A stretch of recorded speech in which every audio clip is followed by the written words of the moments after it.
lesisho esithi akekho ofana noJesu kunabantu abasisoyo but are lacking the understanding. Thina we are mind like Christ. Uma senza intando kaNkulunkulu sinomqondo kaJesu, sinomoya kaJesu, thina esilandela ipurpose yakhe.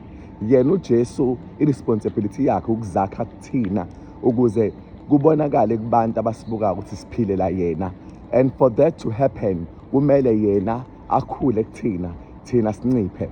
So mekuthiwa akekho ofana noJesu sekukhuluma manje ngemisebenzi ebabazisayo uNkulunkulu ayenzayo kumuntu amlandelayo.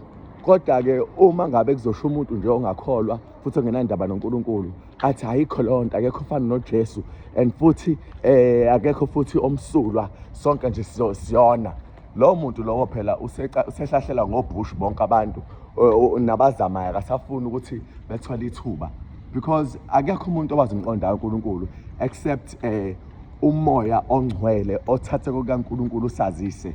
So long as the Holy Spirit is within you, it's a sign ukuthi uNkulunkulu is giving you enough opportunities for you ukuthi uyibonakalise kuyena ukuthi are you worthy ukuthi ube umlandeli wakhe or not.